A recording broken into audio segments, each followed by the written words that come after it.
I want to talk about the week 5 discussion, and the topic this week, hypothesis testing with chi-square. And we looked at some different test of goodness of fit tests with equal frequencies and non-equal frequencies, and then the test of independence. And that's what we're going to focus on in the discussion. So, and again, if you read here that we are talking about these claims made about population parameters, and we're talking about a qualitative variable or variables. And with the test of independence, we're comparing row and categorical variables or row and column variables. And we want to see if one variable kind of influences the selection of certain categories or groupings in the other variable. So to prepare for this, again, it says to review the resources and search for, and again, remember categorical or qualitative variables.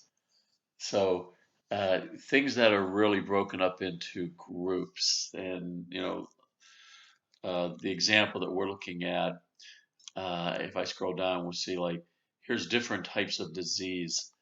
You see heart disease and cancer and all that. Those are categorical, right? There's not a difference between these diseases by amounts, and that one is more of a disease than the other one. That's nothing to do with that. And relating it to significant exposure to passive smoke. And the one thing, I mentioned about early on in the course about gender is, to stay away from gender. That's something that everybody wants to do. We're not doing gender.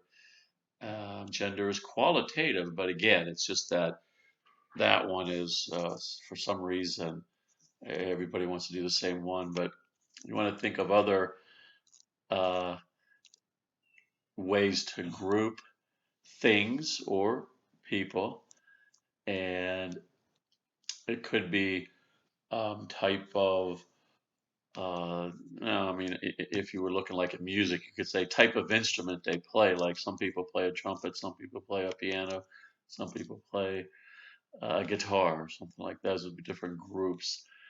Um, it can be things that are more related to, um, music, or don't want to use music again. We'll use, work.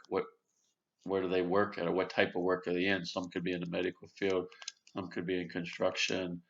You have lots of different ways you could break up types of work, like office work or people that work outside or so on. So you're thinking about, what program you're in, and you're thinking about, again, are the ways they group people. And we don't want you to create your own groups out of a continuous variable, because sometimes what people will do is they say, well, I'm going to talk about age because you can group age. Well, yeah, you can group age, but age is not a qualitative variable.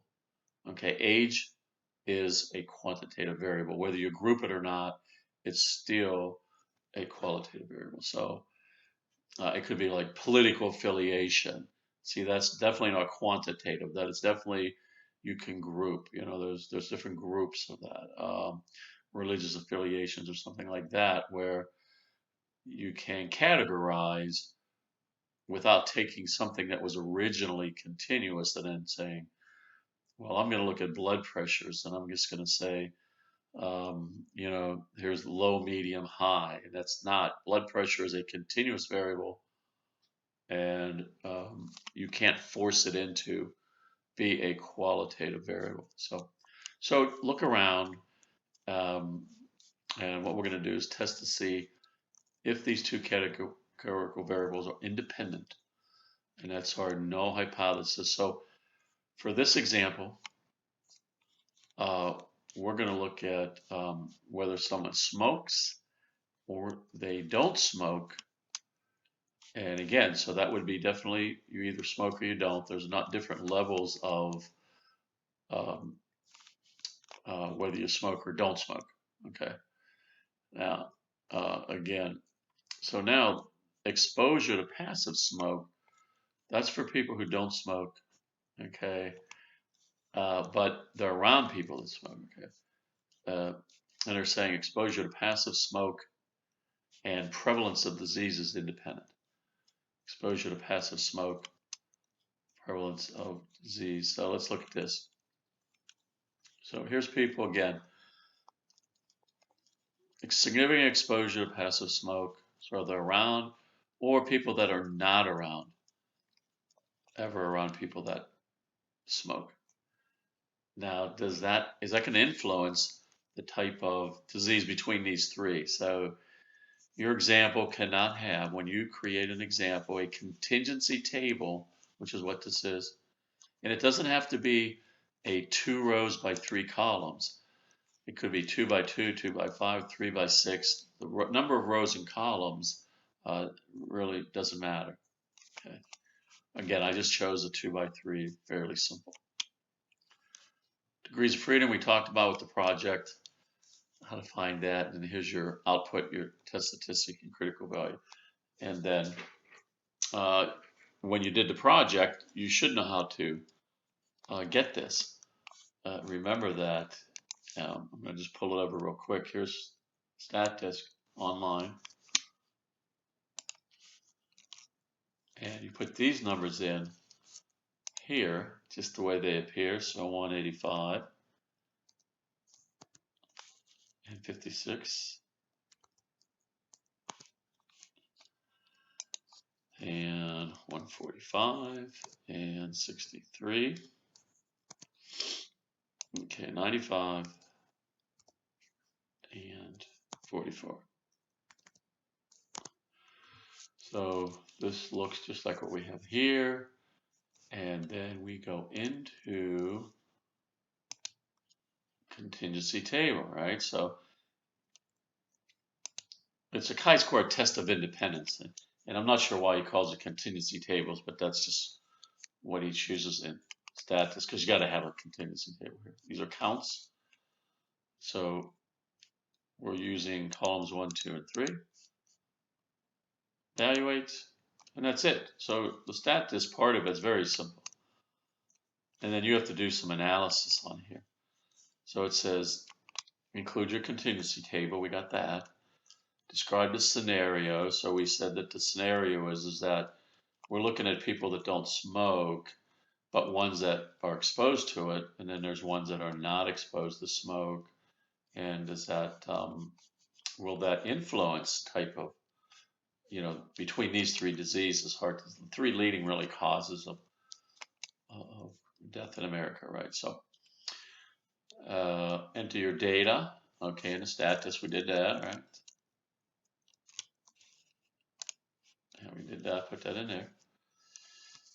And then list the results. Right there's our results of the hypothesis test. Right? So just that, nothing else. And write a conclusion of what you see here based on a low significance. Your conclusion to accept or reject is always directed to the null hypothesis. And remember, this is a test of independence. We always start out by saying that those row and column variables are independent of each other. That's our null hypothesis, that they're independent. List the degrees of freedom. That's listed here. How it was calculated. All right. If we eliminate a row and column, we'd have 2 variable cells there left. Okay. And that's it.